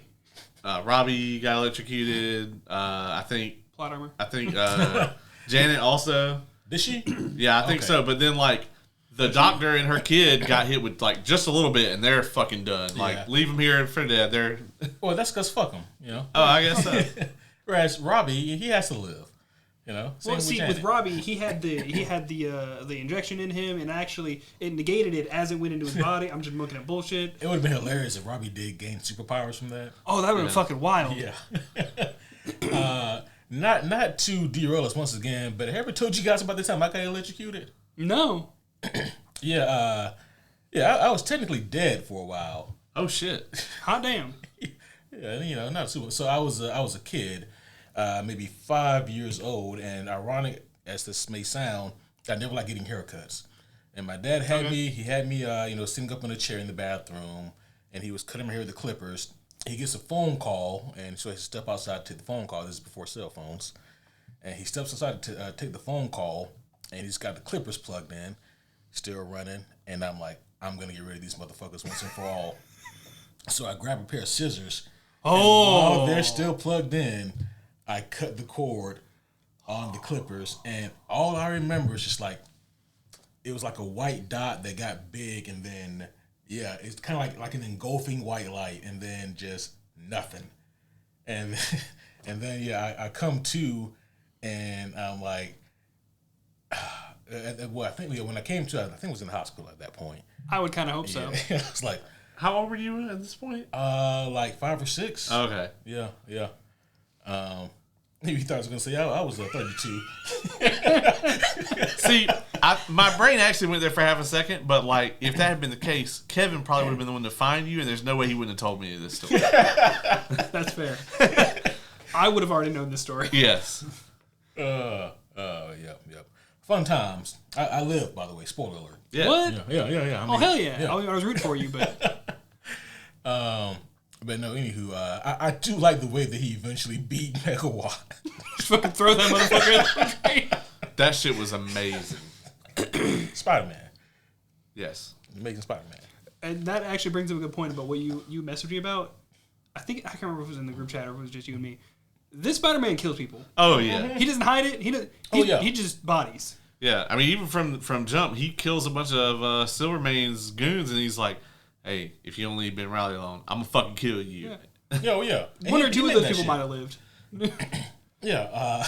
But it kind of does make sense though. He was a soldier, so like Yeah. Yeah. I guess maybe he'll try to subdue if he feels like it's an option, but yeah. It probably depends on what you did too. Yeah, that too. Yeah, but he was getting his ass whooped. As a matter of fact, Megawatt, I think goes without saying, was probably the most formidable of all the the metahumans in this. I mean, because hell, he was going to kill Flint. yeah. Yeah, I in was that wondering first about that encounter. whenever they before they actually fought. I was like, I kind of wonder how this would go. Yeah, I do love that scene where he's like, does he always not remember after? And she's like, no, that's only when somebody clocks him in the head with a 2x4. Steel girder, that shit was great. Yeah, I loved all of her little sass lines. that shit was awesome. Yeah. yeah. What would have happened if Kat did have another bullet in the gun when she shot at Megawatt? I think that motherfucker would be dead. Although he gets shot earlier, and it's just like nothing happened. He got shot earlier. Yeah, whenever they were in the mad scientist zone, he gets like the wings. dude, the sun shoots him. Yeah, that's right. He gets hit yeah. in like the shoulder, and then you don't see like a bandage or anything. That's true. The power of vaudevillainy kept him going. Yeah. Yeah, that also was really like just kind of don't think about it because like at the very beginning, you see I guess Inferno, whatever the fuck that guy. Yeah. Whoever that was supposed to be. He charges up and the dude shoots him, and like we're so used to watching comic book shit, we're like, oh, that's not gonna work, and then dude just falls over. You're like, oh, okay. See, I'm not used to or as used to comic book stuff, and I was like, oh, how's he gonna get back? Oh, he's dead. Like, you would have should have thought about that before you flamed on. Yeah, like you're not vulnerable, you're just on fire. yeah, and honestly, like doing that shit would make me want to shoot you. Yeah. So, Yeah, especially because he's coming at you to kill him, yeah. and he's walking slow as hell. I was like, throw a fireball or something. Anything. Fireball. This motherfucker's got a gun. Yeah. And he cast it Yeah. at a high level. He sure did. Oh, shit. What else do we have about this before we... I want to say that all 8 episodes, I did not skip the opening theme one time. That shit is a bop. I was gonna bring that up. On the second watch through, I did skip it sometimes. That's fair. But like there was 1 or 2 times where I was like, oh, I'm gonna skip. No, I like this. It is a bop. And it sets the tone really well for the show. Yeah. Would you guys want to see a season 2 of Spider-Noir? I'll go first on this one. I honestly don't. So I feel like all 3 of us, we did not really have high hopes for this show. I didn't have any I just didn't think about it much. I was just like, all right, they're making that. That's odd. Okay. I thoroughly enjoyed it, but I feel like they can't thread that needle twice. Oddly enough, it is made by the same people who made the Spider-Verse movies, I believe. Oh shit, okay. Yeah, it's produced by Phil Lord and Christopher what's the doodle? If you had said that with more confidence, I'm like, damn, that's a weird name. if you hadn't have just said it, I would have it, but No, you're just thinking, what's the doodle? no. Chris Miller. Chris Miller. Okay. That's what he said. Yeah. I'm a really big fan of a lot of their stuff. They did both the Jump Street movies. Project Hail Mary is theirs. Okay. Oh, okay. They originally were supposed to do the Solo movie Oh, yeah. until Kathleen Kennedy thought that their movie sucked, which tells me it was probably awesome. Yeah. In terms of like a season 2, you bring up a really good point, Dylan. Like, can they really pull this off twice, or is this lightning in a bottle that they have here? I don't know if they can get Nick Cage again. That too, because he doesn't do a whole lot of TV. Yeah, I think as a matter of fact, he.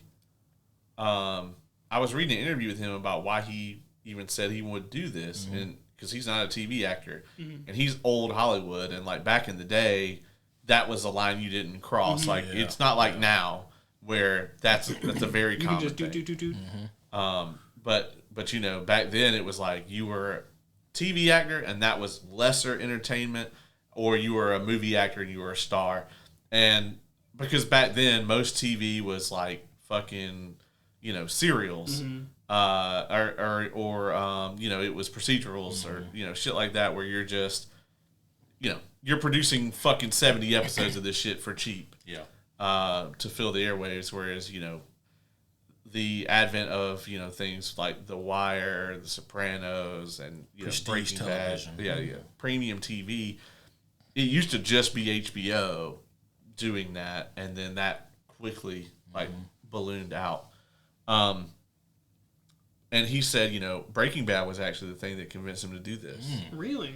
Because he was like, he said there's an episode where there's just like 3 minutes of Bryan Cranston staring at a hat. Yeah. He's like, and Vince Gilligan could be like, fuck it, if I want to do that, I can do that. And he's like, in a movie, you don't have time to do that kind of thing. And just, really get way more into like who a character is. You kind of have your bullet points that you have to put out there, and that's it. And that really interested him a lot. And so Bryan Cranston's performance actually is what got him to do this. Wow. That's wild. I would also have to say, on like the financial standpoint of it all, like back in the day, TV would get you good money in comparison to like the average person. But like movie stars are really where it was at. You remember back in the day, like back in the 90s, when people would make a big deal, like Will Smith made $10 million. He's making $10 million per movie. Jim Carrey's making $10, $12 million per movie. Like that was, that is a big deal. If it takes you 3 to 4 months to make a movie and you make $10 million in that, that's great. Shit, you make that in a year. That's still great. Yeah. But you look at TV. I would say anytime from like 2010 on down, like during the real age of prestige television, and it's very common to see actors who make $800,000 per episode, $1.2 million per episode. Yeah. And it's like, whoa. So there's also a lot of money here. I think Lena Headey made $2.8 million per episode of Game of Thrones for the last 2 seasons. Lord. Pretty much all of season 7 and 8. So there's like some sort of, I think it may be the Screen Actors Guild, I'm not sure, but there's some sort of clause in there where like you can't contract somebody for a TV show for 7 years, which is why very few TV shows ever make it past seven seasons. And so that's also where like the 6 seasons in a movie thing kind of originated from. It's like, well, if you're going to get the 6 seasons, you might as well make a fucking movie because it's going to cost you a fuck ton to make a 7th season. So when they did 8 seasons of that show, like those actors were absolutely just cashing in. The main cast, they all renegotiated their numbers and they had them by the balls. And they were like, well, what are you going to do? Recast me? Yeah. You can recast me fucking 8 seasons into your fucking mega show. They said, all right, we'll give you what you want, but we're going to make a shit season. Yeah, we'll pay you whatever you want, but we're going to make the season garbage. Nobody will ever want to hire you fucks again. Holy shit. Ready to score this thing? Yeah. I don't think there's anything else I like specifically. Actually, before we do, I do have a question. So you said that Lonnie was Tombstone? Yeah. What is his comic powers? Like invulnerability. Think like Luke Cage. Okay. Yeah, like it's... But he's not a weird mantis person or whatever the fuck he was. I don't know what he was like. He had an exoskeleton. Yeah, like the Klingon thing. I'm not quite sure what that looked like in color.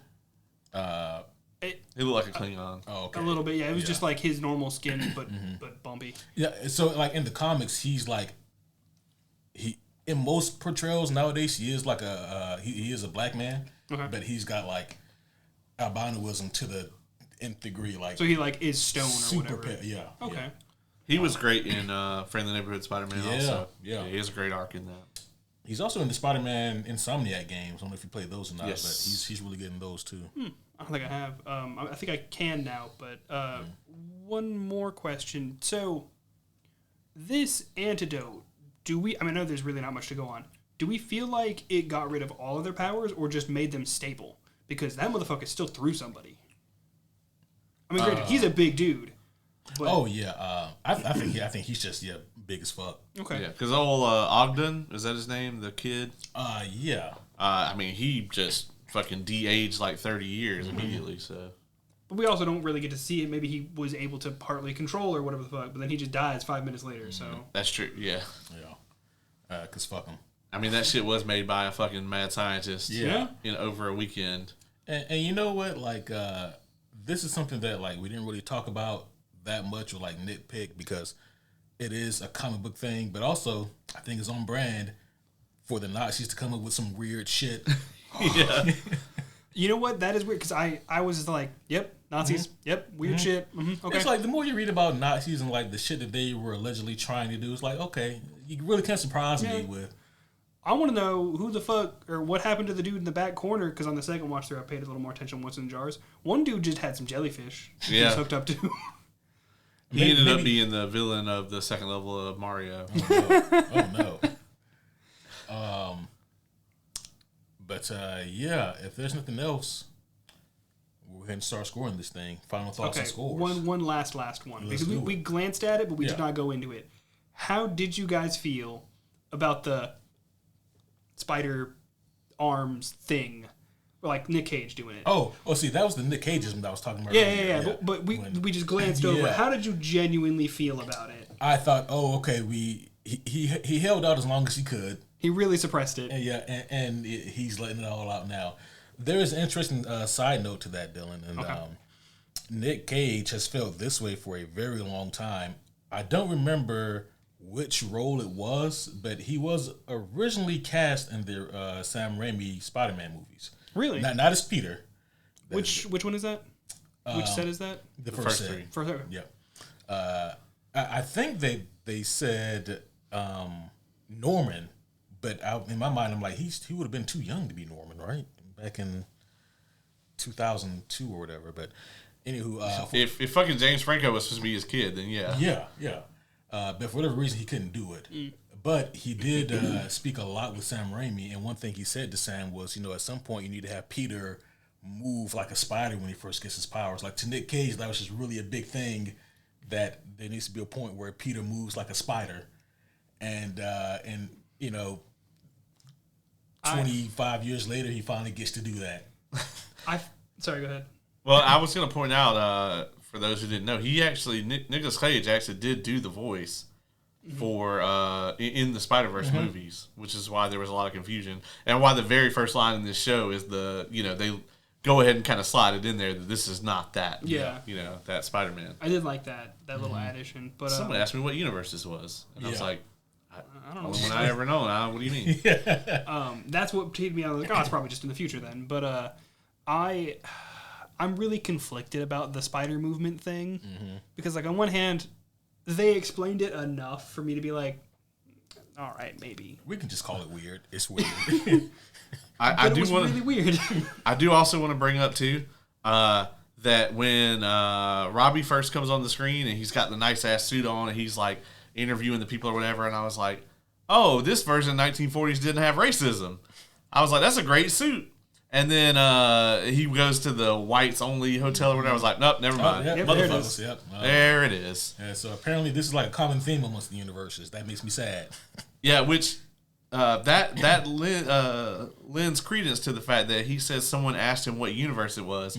So that implies that Miles may have shown up here and be like, nope, I'm out. Nope, and then, You know what? Fair enough.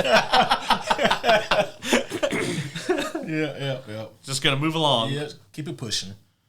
Oh man, that's fun. All right, that's all I had though. Well, you can go first because that's what we've been doing here lately. We've been letting the guests go first. That's my trump card. I let you guys go first, and then Sucks to suck. Yeah. So as we've talked, I genuinely liked this show way more than I thought I would. I didn't have like anything going into it. Legitimately, I like Nicolas Cage. I do. When I heard about this, I was like, what? Yeah. Why? A whole show? And then on the first episode, I was like, okay. It's not as bad. When's it coming? And it just, eventually, I started to relax. To the point where even whenever I saw him do the goofy spider movement thing, I was like, okay.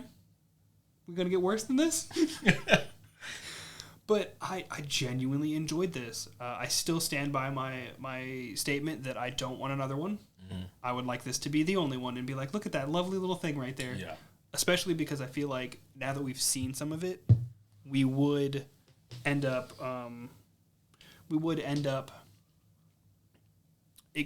forgiving less.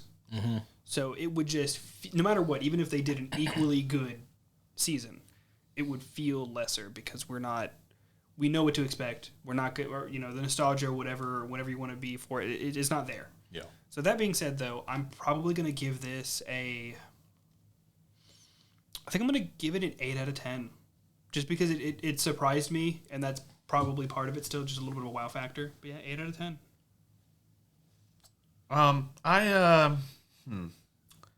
I am still incredibly conflicted about this because I liked things about it and I didn't like things about it. I think I'm with you. I don't want another season of this. I think the cast really killed it. So, yeah, I mean, would I want to see more of these characters? Sure, but I just can't see them going into a season 2. And it's like, okay, well, there's so many things that we got through in this season that a season 2 will already be established. Like, so it wouldn't make sense for Ben Riley to be, a drunk, old, depressed ass man. Like, we've kind of moved past that. So they either have to regress him, which I would hate, or, we're not going to have that to lean on for the plot. How the people got their powers and all that stuff is already wrapped up. There shouldn't be any more powered people out there, really. So they've kind of wrapped up too many loose threads for them to do a whole lot more. I guess they could have their quasi 1940s Norman Osborn be like, oh, hey, I read about these people in this German camp, and then we raided this doctor's lab that burned down and got all these samples, and because he did leave the liver sample on the table. He just took his thing off of it. Yeah, and is there a window for them to do it? Sure, but I don't think they should. I like the characters. I do think that as it goes on, in the beginning, I was really enthralled with what Nick Cage was doing. As it goes on, and more of the Nicolas Cageisms start to come in, and he starts to just randomly, for no reason, kind of do the fast, crazy, wacky voice. It started to grate on me a little bit. Like I said, this thing started at good for me. After that first Winston arc, I think it comes down to meh for me. So where to put it as a season, I'm very glad that it exists, but I'm good on it. I definitely would love to see pretty much any of the main cast in other roles because they did a really good job here. I definitely think it's worth a watch through. I'm going to settle on a 6.1. Yeah, Spider-Noir. I think more than most people, I am exhausted of just Spider everything. There's just so many different Spider people, and to me, it's derivative of a derivative, and it grates on me maybe more than it should at times, but. What can you do? So going into this show, I was very curious to see, okay, what are they going to do to make this thing different and make it stand out? And they did the thing that I kind of wish that more of these derivative Spider-Man people would do, and that is make it fucking different. And that's exactly what they did here. This version of Ben Reilly, nothing like Peter. His world is nothing like what Peter's traditionally is. His powers are similar-ish. The ones he has. But his behavior and his mannerisms, they're all his own and they're all unique to him. And to me, that really helped breathe a breath of fresh air into this thing. I really dug the arc. I really liked the characters, and I really liked the story to explain how these superpowered people came about and how that was a major plot point of this entire show. I think that Nick Cage did a great job here, and some of his Nick Cageisms do shine through, but for the most part, he shows an amazing restraint for him when we know what he's capable of. I really love the fact that he gets his ass beat. I also like the fact that he admits to being a coward, and that the whole "with great power comes great responsibility" thing is not his mantra. But I do love that he does evolve into the person who would do the right thing because it's the right thing to do. It takes him a while to get there, but he gets there, and by the time he gets there, you understand how he arrived. This isn't a perfect show by any stretch of the imagination, but goddamn, was it fun! I can clearly say I was never bored throughout this, and I think they did a tremendous job with it. I would like to think that Chris and Phil wouldn't do a season 2 unless they have full confidence that it would be something worth their while, or if they got paid a shit ton of money to do. One of the two, right? Sony only has one of those two things. Yeah. Well, Chris and Phil, they're good. Yeah. But I'm saying that out of what could be offered to them, which is like a good and logical script or a bunch of money, Sony only has one to give them. But with that all being said, I had a great time with this. I'm also going to give this an 8 out of 10. And there you have it, folks. Our thoughts, reviews, breakdown of Spider-Noir.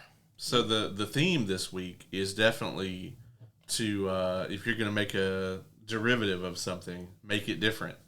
Because Woman of Tomorrow was about that, this is about that, and Supergirl on Wednesday, hopefully in a positive way, is also going to be about that. Yeah. Agreed. One final thing that I kept forgetting to bring up. It has no real thing to do with Spider-Noir exactly, but it's in this show. I shamelessly love that he did the at some point. Yeah. But they didn't overdo it. Right. But also, I don't know if you guys caught this, but they even explained why he did that. Yeah, because he copied off of the things, which was Yeah. also sort of tied into him having to do the weird spider movie thing, but whatever. Yeah. Yeah. So, but I'll be honest. If I ever became an actor and I got cast in anything like that, I'm gonna do the Of course, whether you have to. Cut. Damn it! You can't say it. Just stop. All right. You got it. I promise. All right. What's the line again? All right. Okay. Yeah. You're gonna tell him this. All right. So your husband's missing, eh? Yeah. Damn it! Cut again. Want me to find him? See? Yeah. The director's just crying in a corner. I do also have to say that my favorite thing in this whole show, and I failed to mention this earlier, was Robbie Robertson imitating him. That was amazing. Was amazing. Him imitating Nick Cage, imitating Spider-Man was the best shit ever. I love when shows or movies have that done in a good way. Right. Yes. That was awesome. That shit cracked me up. And Janet's like, the fuck are you doing? Yeah. I'm doing him. Yeah. Do a bad one. I also like when he shows up to Silvermane's club and he's, trying to be all, Spider-Noir about it. Yeah. And Ben's like, maybe you shouldn't, Maybe calm the fuck down. Maybe you're still tired from that fight you had with Tombstone. He just rolls But in. I feel fine. He's like, yeah, I'm the Spider. I feel great. Honestly, though, I feel like he did a good job at being the Spider from what we've seen of him. He did. Yeah, I don't know why I became Alistair instead there. It was a little close, actually. Yeah, I was like, oh, why am I? Why that am I motherfucker Alistair? does not need to be in this show. That would be great. He would fit in great at like a 1940s. He would. He'd also noir. murder half of them. Oh yeah. He could be the villain for season 2. I'd watch that now if that's gonna Sure, if that's why the not? option. Oh, man. That's gonna be a hella crossover. It's gonna be something. You're gonna have to explain to Ace who that is. No. Okay. He's like a evil demonic ring announcer. He's a radio demon. Yeah. Old timey radio demon. You have my curiosity, now you have my attention. Holy shit. Okay. Yeah, all right. I'm not with it. He also likes jambalaya. Really spicy jambalaya. He's from the Bayou. Okay. Yeah. All right. Like that one gator dude from Mando and Grogu movie. Not like that one quite. But he's a little more refined. Oh, okay. But sorta. Yeah, it's somewhere between that guy and Cat Williams from where he's Florida Man. Oh, in yeah. Atlanta. Atlanta. Yeah, that's great. Oh, shit. You got alligator. Or as Dylan said on the way over here, a swamp puppy. It's a swamp puppy. Oh, no. We'll explain that after the podcast. All right. Well, I think we hit that point again, that critical point in the podcast where we've gone off the rails and need to end it. Or it's gonna go worse. Yep. It's just going to keep going. Well, with that being said, I had a blast with this episode. Dylan, thank you again for being here. Last minute being dragged in and then being like, fuck, I need to watch this. And then finishing it over both of you. Yeah. Mm-hmm. You finished it before I started it. Yeah. That was not a high bar. It was not. That's true. Like, if you started within the past 48 hours, you'd be KO. Yeah. This is fun, though. This has been a lot of fun. I am very much looking forward to Woman of Tomorrow. I will not be here for Scratch that. I'm looking forward to Supergirl, which is based on Woman of Tomorrow. That can get very confusing because we just reviewed Woman of Tomorrow. Yes. So thankfully they didn't call the movie that. I know that would have made it very. Oh, I'm kind of sad they didn't know. I mean, it'd be further schadenfreude, but Oh my gosh, that it would make calling out the podcast episodes very bizarre. I just start calling by like the episode number. So episode 630, Yeah. the Woman of Tomorrow graphic novel. Not to be confused with episode 632, which is the Supergirl movie, and that would grate on me real quick. Yeah, we've got an early access on Wednesday showing that. So the homie K will be back on. I guess we have our Fantastic Four that reviewed all the Fantastic Four movies. I guess we are the Super Crew. We review all the Superman shit. Yep. Which means we also have to do Man of Tomorrow next year. It has to be that trio. That's right. So we even actually we have the same seats that we have for Superman. really, For Supergirl. Wow. Yeah. So That's great. Yeah. Yeah. Well, that's going to be all for now, unless any of you have anything else. Dylan, what are you up to, man? what am I up to? Yeah. I'm sitting here on a podcast. Tell the people what you're going to be doing. Well, like after this, probably irritating the shit out of you with random things. Well, that's going to be all for now, homies. Before we actually do though, I don't want to ask this, but when is the next bullshit you're gonna put me through? Well, we already talked about you being on the Spider-Man review. Yeah, but that's something that you want to good. see. Yeah. Well, actually, we were talking about that on the way over here, and the homie James might have to make his return for that. He's a big Spider fan, and he doesn't have to work the next day. Yeah. I'm probably just gonna end up calling out. Yeah. But yeah, I know there's something. I keep forgetting what it is. There's something you have just hanging above me. Oh yeah, there's a few things. There's Aztec Batman. Yeah, that's you guys. That was the one I was thinking of. But there's also, I'll give you a choice. We can do that, or we can do the anime X-Men series. You've told me we're gonna do both of those. That's not a choice. I'll join for the anime X-Men series. Okay. If you join for one, you have to join for both. No, I'm using my token for Aztec. You've Batman. already used your fucking token. No, for Aztec Batman. That's what I used it on. Oh, that's right. I used that shit in advance. I saw the trailer and used it. I was like, no. Oh shit. Is that? When do I have to prepare for that? So I think after Supergirl, the schedule will start to open up a little bit until Spider-Man. Yeah. I've been like, oh man, they're so busy. It's great. I don't have to worry about it. But I felt whenever you were like, yeah, I got time. I was like, oh no. Yep. So our busy months are starting to finally come to a close. When we had a busy couple of months, but now, Dylan, we got time to do all kinds of fun stuff. Man, I'm really starting to get real busy all of a sudden. What? Oh well, we'll work around your schedule. We'll figure it out. Yeah, awesome. Yeah, it'll be a great time. Yep. Well, homies, that would be all for now. If you guys haven't seen Aztec Batman or the anime X-Men series, well, I don't know what to say to that. We'll watch it for you. Yeah, stick around and find out how painful either or both will be. They can't be the worst. Nope. I mean, and listen, Dylan, if you really like the anime X-Men series, they made like 4 more of those. There's like a solo Wolverine series, there's a Blade one, and I think there's an Iron Man one. You keep saying these things like I have a choice. I feel like I don't. Well, what the committee said something about making sure that you get put on those episodes. For some reason, they didn't specify. I'm taking all their pens. All right, homies. Well, again, we've hit that point where this thing needs to end, so we will do just that. Thank you guys again for listening in and for being such awesome homies. But that's going to be all for now. But until next time, my name is Superhero Homie Q. I'm Superhero Homie Caleb. And I'm Superhero Homie Dylan. Yeah, see? Yeah, see? Man, see?